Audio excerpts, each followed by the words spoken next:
Here on Time Team, we like to go to places where things once stood, to dig holes in the ground, piece together the evidence, and use our imaginations to work out how they would once have looked. But not today. Welcome to Mont Orgueil in Jersey. A stunning fortress which for hundreds of years played a little-known but crucial role in the defence of not just the Channel Islands, but the whole of Great Britain. Although it's been studied for centuries, this place has still got its secrets here under this bumpy lawn, but also right up there. We've got just 3 days to unlock those secrets. Let's hope we can make it. It is a ridiculously steep slope.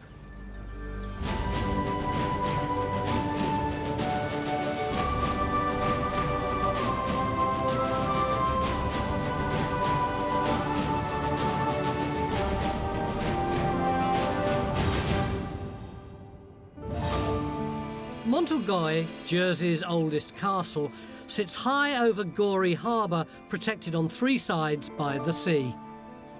Built on a steep granite bluff, it dominates not only the beaches of western Jersey, but also the approach to the Channel Islands from France. Entering the castle, you pass through a formidable corridor of gates and courtyards, overlooked all the way by arrow slits, gun platforms and battlements. It was never supposed to be easy to get in. But it's the natural defence of the terrain that's really going to cause the team a few headaches. I mean, that's a serious slope.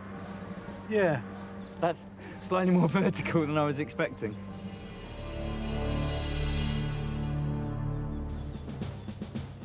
This is the first time you guys have run this machine over this kind of undulating ground. Undulating? Take the slack. It's only 25,000 quid's worth of kit. Has anybody done this before? Not on a slope this steep. I don't think anybody's been so stupid. It's not till you get right up here at the top of the castle that you begin to appreciate why it was quite so important strategically. Look, you can see not only the beaches and the coastline, but way over there on the horizon, that is France.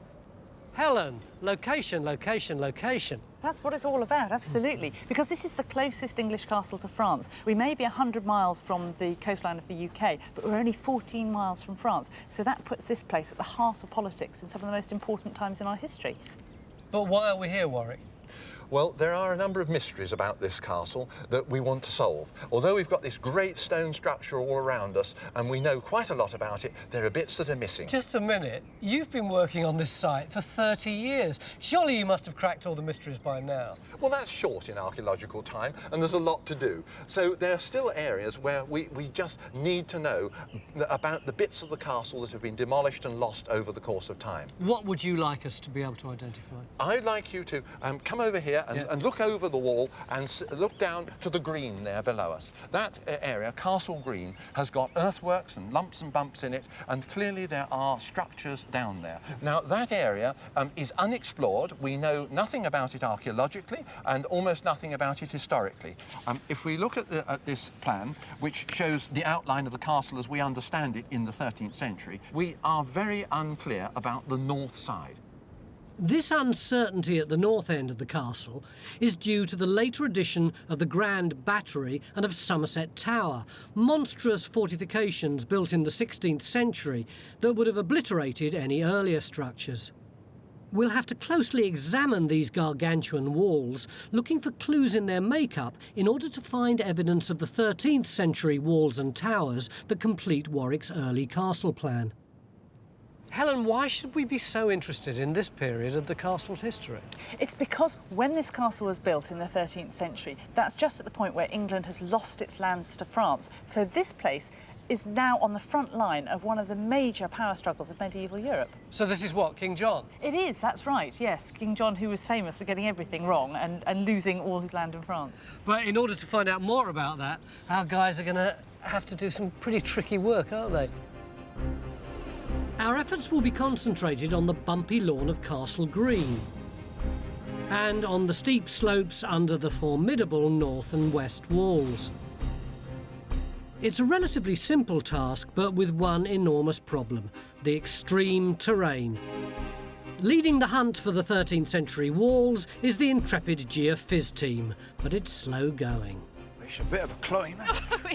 With geophys struggling to get results, Phil's been looking for another way to start the investigation, and he's found a small, visible section of wall. What I want to do, Raksha, is we've put the trench in here. We've got what looks like a wall. Yeah. And it's the wall that runs right the way along. Now, at the back of it, we've actually got the main wall of the Tudor castle.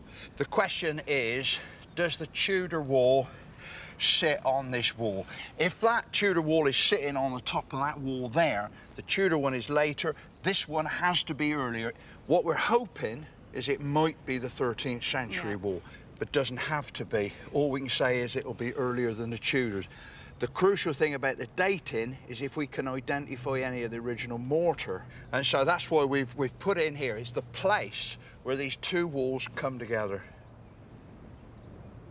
John, you know how much we love to wind you up, but I think we've really surpassed ourselves getting you to geophys that slope. Yeah, I mean, I think the scariest thing for me is seeing Jimmy in that harness. There's lots of health and safety issues. We need to do it properly. Yeah. So it's taking time. It's going to be a while before we get any results from that area. So you've moved down here now? Yeah, I mean, this is more my sort of territory, nice flat lawn. And this is likely to be associated with the castle anyway, either in its earlier phases or perhaps ancillary buildings associated with it. Yeah, but Mick, you're not a castle-y sort of bloke. I can't imagine that the reason that you want to come down here is simply because this is part of a castle. No, I think there's a lot of possibilities that there's something earlier down here as well. Because if you mentally strip all that stone castle off the top there, you've got a promontory sticking out into the sea, which is likely to be the sort of thing that would be an Iron Age promontory, a prehistoric promontory, in which case through here you might have ditches and banks cutting off that promontory. So we might get something that's even earlier than the castle itself? I think it's highly likely, yeah. Geophys is now well underway on the very promising Castle Green, but meanwhile, up on the slope, Phil is just putting in our first trench. I wonder what he'll find. I can't wait to get up there myself. Maybe after lunch.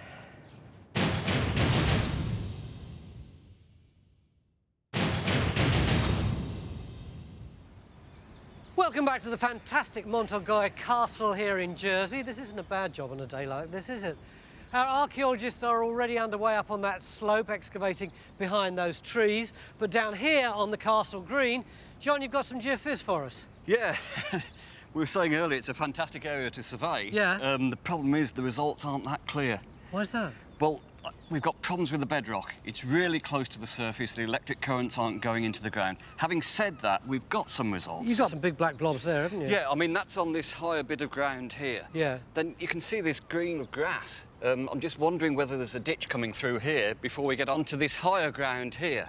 So I think an initial evaluation trench from where I'm stood over this potential ditch and onto this sort of possible building here. A possible building? You don't sound that convinced. Well, I'm just worried it's all geology, to be honest. But then you always are, aren't you? So Trench 2 goes in on Castle Green to look for a ditch that could add to the known defences of the site. And being cut into granite, it should be easy to find. There could be a ditch or something filled up with this crushed granite stuff. It's quite a clear edge, actually. If we're really lucky, it may even date back to the original castle built in the reign of King John. When do we first hear about there being a castle here? Well, we first hear something in 1209, hints. We don't have mention of castle, but we've got this description from the pipe rolls, and it mentions the Isle of Jersey and deliveries to knights and 12 horse sergeants and 10 foot sergeants, and also the horses of these knights. So clearly there's fighting men here, there's a garrison, so we might assume that there's a castle. We don't know definitely until 1212. Now, this is a letter from King John where he mentions the Isle of Jersey, Insula de Jersey there, cum Castro, with its castle. So that's when we definitely know there's something here. Why, Chris? Why put a castle here in the first place? Well, at the beginning of his reign, King John of England owned most of the west side of France, and Jersey there was happily ensconced in the middle of the Angevin Empire. In 1202, he was summoned to Paris by the King of France to answer for his feudal holdings, and he refused to go. So they were confiscated by the French king, and the whole of Normandy, the Cotentin and Brittany was taken back and Jersey became a remaining outpost. The island was fought over a couple of times, certainly in 1205, 1206, and again a few years later, but the ruling elite who were in charge of the island decided they were staying with King John. You can really see it on this map, can't you, that when all this part of France was English property, then Jersey was slap bang in the middle of it and really well protected. But as soon as this part of France goes back to the French king, then suddenly Jersey is on the front line. Yes, and our little promontory here on the east side becomes a perfect place to put a castle because it's in the right place to put two fingers up to the French king kind of thing, to say, look, we're English. So what was the position of Jersey by the end of King John's reign? It was still held by the English king. It was never part of the Kingdom of England. It was just a hang-up from the old Duchy of Normandy. And there began over 800 years of union. Siding with England, though, was to cause trouble with France, making a stronghold on the island vital. But finding evidence of that original stone castle under the massive 16th century walls is proving difficult. Undeterred, Stuart's hunting high and low and may have found something out on the northeast corner. This join here looks odd, doesn't it? This junction here. These are part of the Tudor battery on the corner, isn't it? We know the date for that. But that's built over that wall there. We've got a wonderful junction here where the Tudor bastion comes up against a curving wall that must be of earlier date, that itself is built against the rock face. Curving wall suggests tower to me. Is that what you Tower? think? 13th or 14th century, part of the arrangement of the curtain wall with round towers on it, as we had before the Tudors. Is this the first time you've seen it this morning? First time this morning, yes. When the ivy was stripped away, we've found something that has never been drawn on any plan or described before. Wow. So we've now located an original 13th century corner tower underneath the 16th century defences. But round the corner, Phil's struggling to take Trench 1 anywhere near as far back in time. Oh, it's quite a challenge getting up here. Phil, what was the purpose of this trench?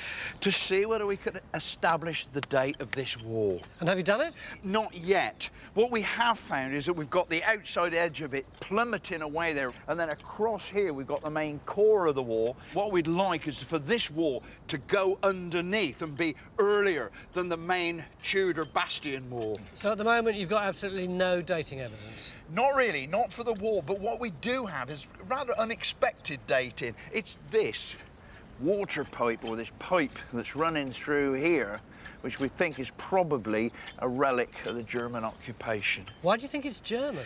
Well, apparently everybody that digs around the castle says the one thing that you always find is relics left over from the German occupation. It seems that's the best bet for that.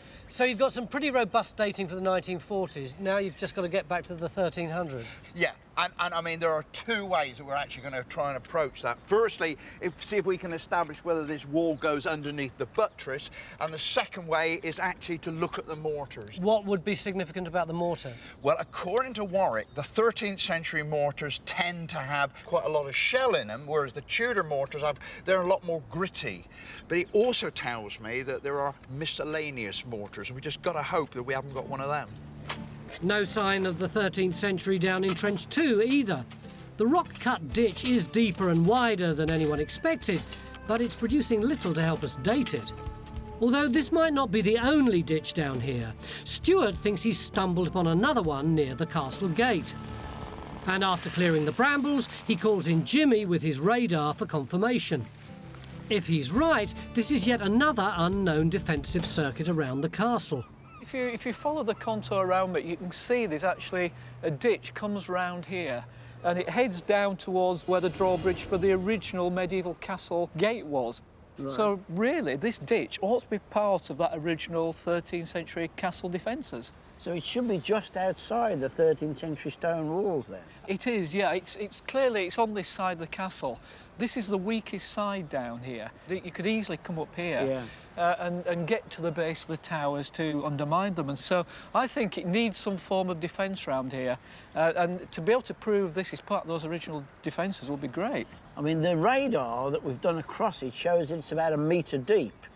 So we should get some datable material from that, shouldn't we? Well, I hope so. I mean, given where it is at the base of the slope, there should be all sorts of material in that ditch, shouldn't there? Well, let's get on with it then.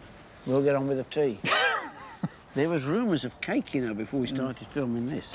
You'd be lucky. So trench 3 goes in to see if there is a second ditch cut below the western wall.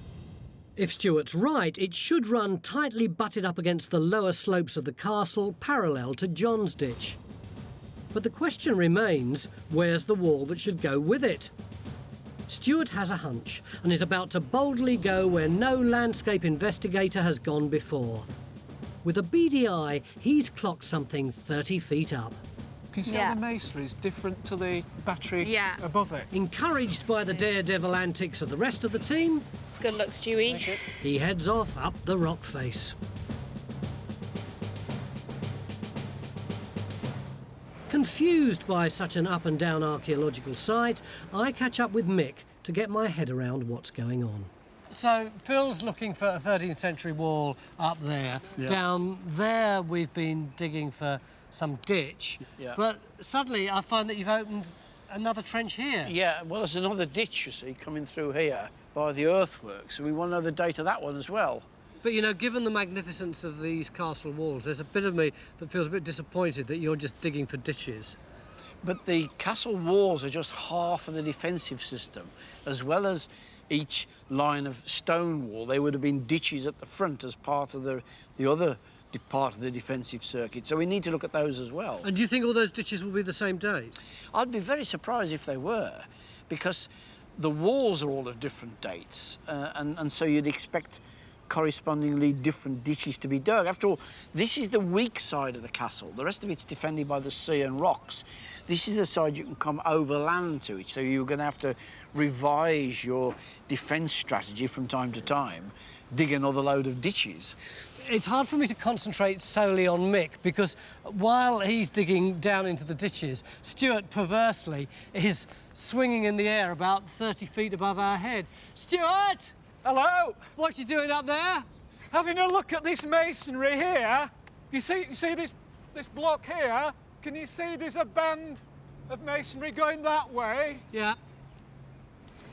This is very different to the stuff that's on top of it, and it goes in a curve. This is earlier than that. That's Tudor, so this has got to be earlier, and it looks like it's the corner of a round tower. Could that be the 13th century wall that we're looking for? It looks very probable. Well, the castle is beginning to give up its secrets, although very slowly, and it's hard work, isn't it? It is, yeah. Who knows what we're going to find tomorrow. Normally, on Time Team, I try and finish a part with a cliffhanger, but just can't think of one.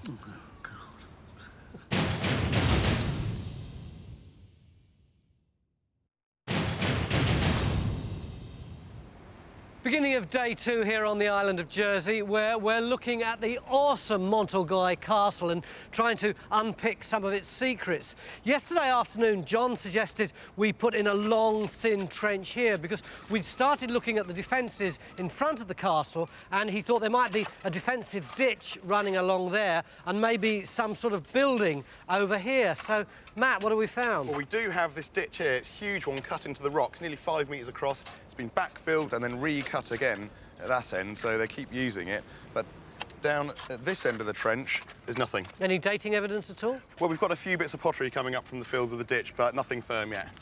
John, bit frustrating, slightly inconclusive. Well, no, the ditch is good. I mean, I wasn't sure about the building, but we've done some more resistance and radar. You can actually see we've got another massive ditch showing in both data sets, and they're both showing another huge ditch. Where's the ditch? Well, you can actually see it in the grass, the dark green, lush grass. This is just over here, yeah? Yeah, that depression there. Yeah. And the ditch is running through there. Now, is that related to the castle, or is it part of this promontory fort that we talked about that might be here? So do you want to dig it? We've got to. It looks quite promising, but I must admit there's part of me that thinks we've gone a bit ditch crazy on this dig. So Trench 4 goes in on Castle Green to investigate John's geophys. A third ditch would mean the approach to the castle was very heavily fortified. But will it relate to the 13th century, or could it be much, much older? She'll laugh if this turns out to be a prehistoric site. And we've got a sucking great medieval castle behind us. We're now unearthing diagnostic and datable artefacts across the site, but they're just not doing much to take our story back in time. Second World War? German barbed wire, I would think, yes. Frankly, so far the finds have been a bit disappointing. You can see this is obviously very late 19th century ink bottle. Desultory is the word that springs to mind. Except that, Phil, you've just turned up with stuff from your trench.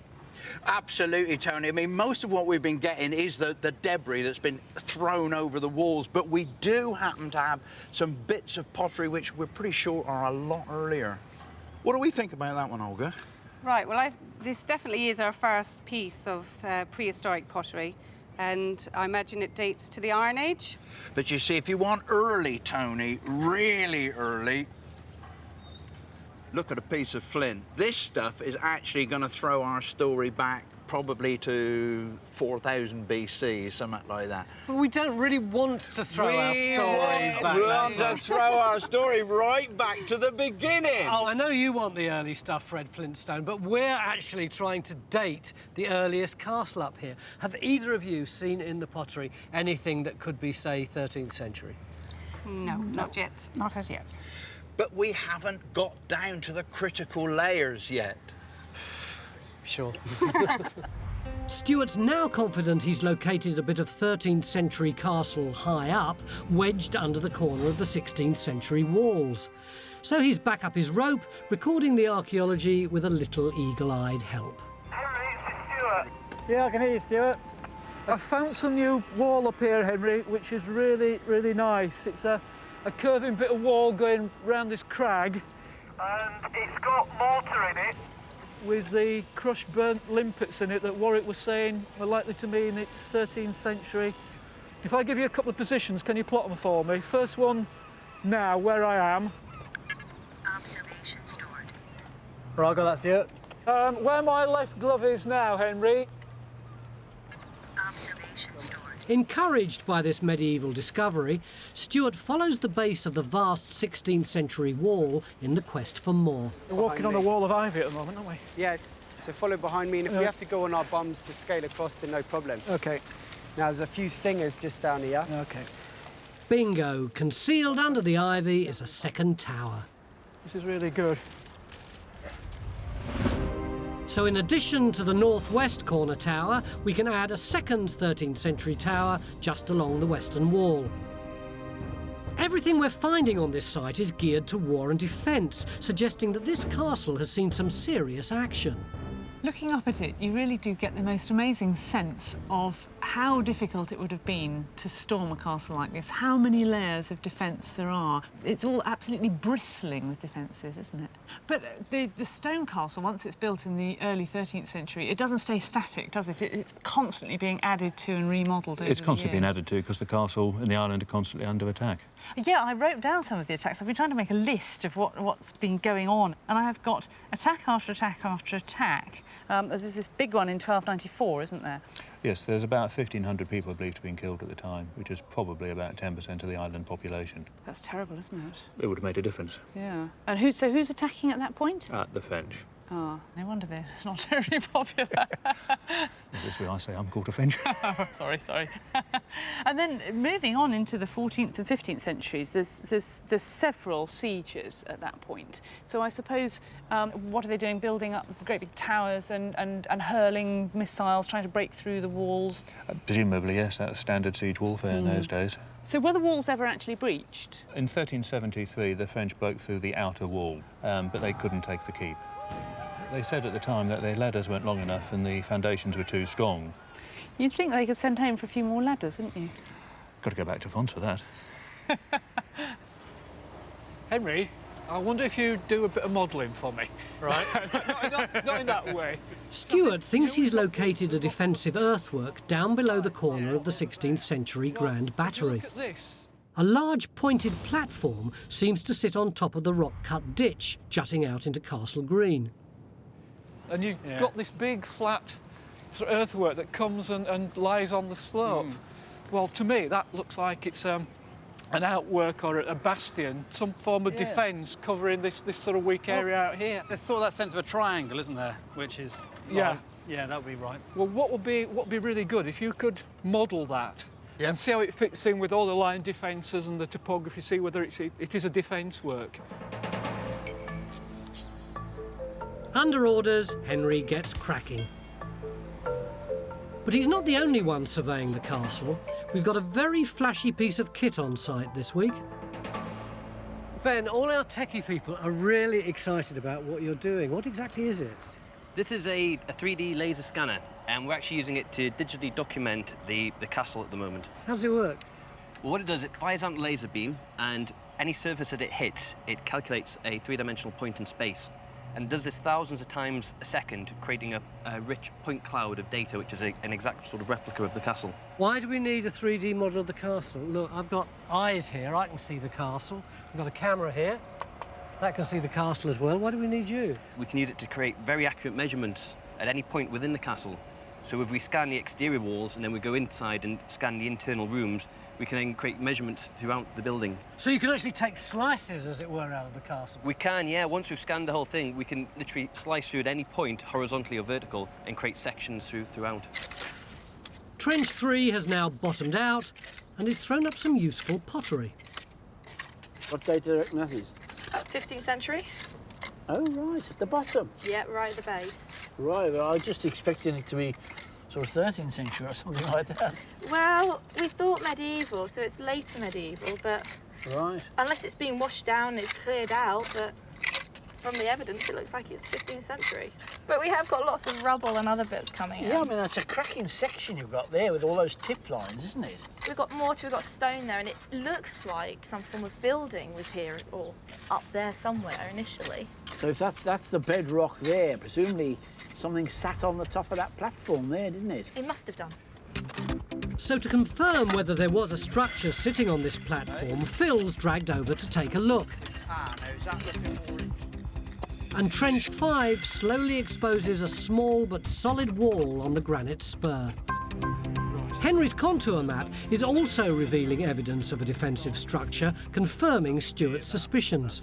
That's where we put the trench over the big ditch is there, isn't it? That's right. And the platform's over in this area here, isn't it? Yeah, that's right. You can actually see, I think, as an earthwork, part of that ditch coming through. That's just showing it in colours representing height, difference in height, whereas you see more if you model it by slope. So the blue areas are the steep bits of slope, and the red areas are the flat bits. And then that way you can just see how dramatic that platform is as a flat area, and just how dramatic that slope is coming down here. I mean, that is classically what you'd expect from an outwork round a castle. So at some stage, an arrowhead bastion was built over the earlier rock-cut ditch. These gun platforms gave great angles for defensive fire and were popular through the 16th and 17th centuries. This is all positive stuff, but none of it has anything to do with the 13th century. Time to join the boffins for a cup of tea to find out what's going on. Gentlemen, I'm really struggling with the archaeology of this castle, mainly, I think, because it's got the big Tudor castle dumped right all over it, and it's hard to see anything else. But our first goal was to find the early castle, the 13th century one. How have we done there? We have found a tower on the rock behind us. We have got a very nice 13th century tower base sitting on the rock there. We found a fragment of another one part way down the west side, and we've got the known one at the southwest corner. So we've got the whole of the west side, and all the 13th century plan there is complete. But where we're sitting now, the ditch in that trench and this wall behind us, that isn't 13th century, is it? It doesn't seem to be. I mean, it's just possible that ditch here is part of that. It's undateable. The only thing we can say is it's overlain by this earthwork which we're sat on, which appears to be a gun platform of, what, 16th century in date, something like that? Most likely, yes. So that ditch there is earlier than that, but it could be as early as the 13th century. But chances are it's somewhere between. What I'd like to do is put another section across it over there to test, because that had very little information in it. Just see if we get any dating from that one. So Mick orders a second section across Stuart's ditch. His hope being Trench 6 will provide an early date for this ring defence. Back over in Trench 5, Warwick's dating techniques render Phil shell-shocked. Warwick? Yeah? You know, you were saying about that Shelley mortar, and if you had shells in it, it was 13th century. Look. And look. And look again. There are whole shells in the mortar. Yes, they're shells, but that's not Shelley mortar. But that's mortar with shells in it. Yes. Therefore, that must be Shelley mortar, that must be 13th century. This is mortar with occasional shells in, complete shells. Right, now this is a piece of real Shelley mortar, which Stuart found up there on the battery a little while ago, where the mortar is full of broken and crushed shell that's been in a lime kiln and is burnt. And that's what you see. All those dark bits are fragments of limpet shells that have been crushed and then burnt in a lime kiln. That mortar doesn't have it. So this mortar with shells in is 13th century. Yes. And this mortar with shells in is not 13th century, but Shelley mortar is definitely 13th century. You've got it. I'm losing the will to live. All day long, as far as the archaeology of Mont Orgueil is concerned, confusion has reigned. But thankfully, at last, the mists seem to be clearing, and hopefully by the time we go tomorrow, we'll be able to tell the full story of this castle. Mind you, this being Time Team, there's bound to be a few surprises along the way.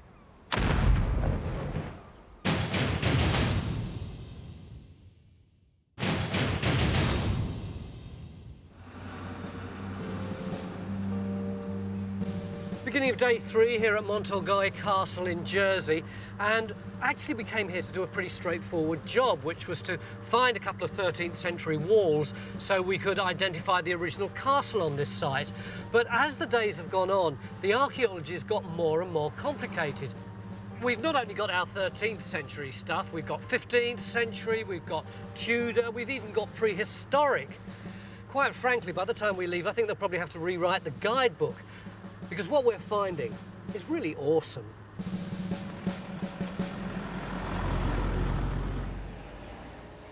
Well, there's a lot of activity going on around here. Yeah, we're trying to sort out these defences still. Yeah. I mean, Phil, up there, look, he's on the top of this, which appears to be a sort of early gun platform and would have gone straight on up. But he's also picking up material that's coming from the 13th century tower at the top. So he's got the early mortar cascading down. This down here, this is where this ditch that is interrupted by this gun platform, this lower one, is carrying on round. You remember we were digging this to see if we can get more dating material? Hang on, this is all highly confusing. Up the top is 13th, 14th century. Yeah. Here that you're calling the gun platform, presumably this is Tudor. Yeah. And yeah. then underneath it, we've got this ditch, which is, best guess, 15th century? 15th century, probably. Yeah. We're getting dating material out of it now over there, so we shall learn that. I don't want to make it even more complicated, but I will. What about down there, where on the Castle Green, where we thought we had prehistoric? Where Matt is, it's got peaty material in the bottom with bits of timber. I think it might be prehistoric. It would be nice if it was Iron Age or something to do with defences, but any dated early on would be useful. Do you think we can sort all this out by the end of the day? I think so, yeah, but I think we've got a particular job to do, because normally all the things we find are spread out over a fairly flat site. Mm-hmm. Here we're spread out up the side of the hill, and to know that this bit here is one date, but a bit slightly higher than it might be earlier, is all a bit odd, really. So we're going to need Henry to go around and plot everything, I think, to make sure that we understand the relationships between it all. And early finds from the ditch extension support our military story. So where have these come from? Well, these have just literally come out of the stuff being scraped off the top from this trench here, so they've come off the spoil heap. Right, OK. Well, this one is the bottom of a sword scabbard. You can imagine the kind of leather scabbard. And from its construction, I put it in the 17th or maybe even the 18th century. So you can imagine the leather of the sword scabbard coming up there. Now, this one, though, this is very interesting. It's a French jeton of, I think, the 15th century. I'll have to clean it up to be sure. It's hard to see, but you can just about see on this side some fleur-de-lis, a cross of fleur-de-lis. These jetons, or counting tokens, were minted in their thousands across Europe. Often featuring ornate design, they were used for complicated arithmetic on a lined board, rather like a two-dimensional abacus. Back in 3 dimensions, our survey of the castle is nearing completion and should help us make sense of this topsy-turvy site. And Trench 2 has now hit rock bottom, although the pottery is definitely medieval and not prehistoric. But what did the building Phil was sent to investigate? One of the big mysteries for us since we got here has been this wall here. Doesn't seem to be the same build as the big Tudor castle up there, nor were we convinced that it was necessarily part of the original 13th century castle. And in a way it sort of seemed to be a bit isolated on its own here, but whatever was it? Phil, have you managed to solve the problem for us? We have solved the problem, Tony, and we've always known that this wall went round and actually butted onto the bedrock on that side. Well, we've dug into here and we can show that this wall butts directly up against the natural. So this is a totally freestanding tower, and we reckon that it's exactly like one of those over there. I've talked to Warwick about it. We know it's not 13th century. We've seen the mortars. It's not the Shelley mortars. It's mortar with shells in it. It's probably 15th century, and it's almost certainly part of that defence over there. What was it for? What this tower is doing is covering this lower ground in here. You've got people up in here, defenders with guns and bows and arrows. It's literally like a big pillbox that is designed to keep people off those lower slopes. And this is new stuff. No one knew about this This before. is crucially new stuff to the whole development of the castle. Helen, big structure up here. Looks like it's defensive. 15th century. How does that tie in with the history? Pretty well, really, particularly if it's connected with that tower, which was built by Richard Harleston, who arrives at the castle at a really peculiar moment. During the Wars of the Roses, somehow the French have got hold of the castle, and Harleston is sent to relieve it for the English. Hang on, so that's the Brits sieging their own castle? Yeah, absolutely. I know, it's kind of backwards, isn't it? But anyway, the French get driven out, and Harleston sets about updating the castle. Now, this tower here, you can see it's got the arrow slits, but just peeking through the trees is what looks like a window. Now, that is a gun port for the modern artillery. Now, this tower also looks like it was built for artillery, so they're part of the same defensive system. That does make sense, doesn't it? You'd have a tower there guarding the front entrance and one here checking out the rear. Absolutely. It all ties together.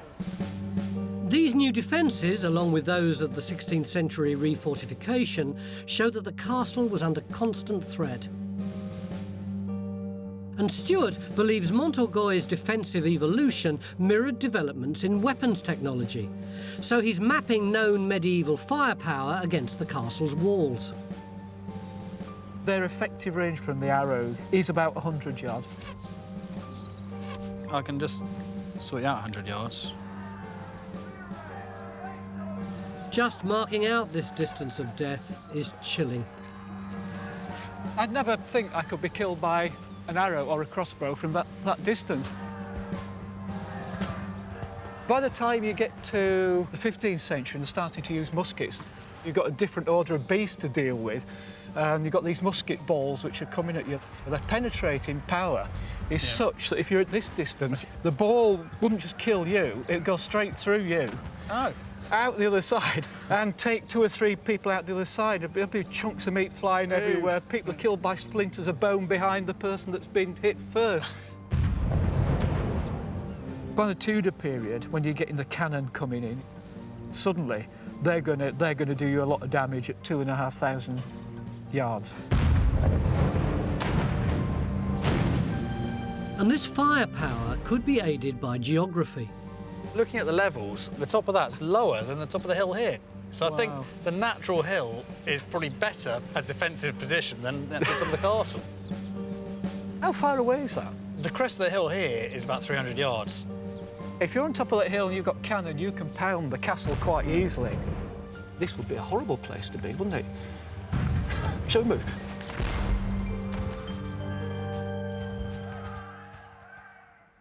We've now established there's no ditch in Trench 4, but as it turns out, Castle Green still did its bit for the war effort. Although we haven't found the big ditch that we were looking for in here, what we have got is an OGS, or old ground surface, with early medieval pottery in.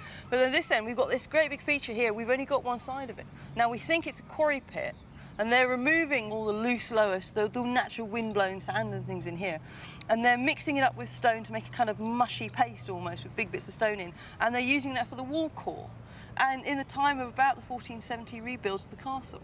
I haven't heard the word prehistoric mentioned once. No, neither is there in that trench over there, where we've got 14th century at the bottom, 15th century halfway up. There's nothing prehistoric down here at all. But you got us all excited about the possibility of prehistory down here. Oh, that's right, yes, and there's no evidence. I mean, there is prehistoric stuff on the top of the base of the castle. That's where the prehistoric site must be.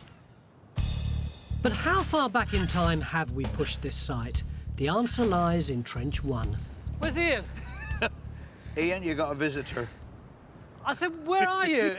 They said, I think he's still in that trench up by the castle wall. We hadn't seen you for 2 days. Yeah, well, I've been up here digging down all on my own, so. What you got? Well, we've got to the bottom of this medieval wall, and I've just got underneath the wall, down into these rocks and this old ground surface. I'm back into prehistory. How do you know it's prehistory?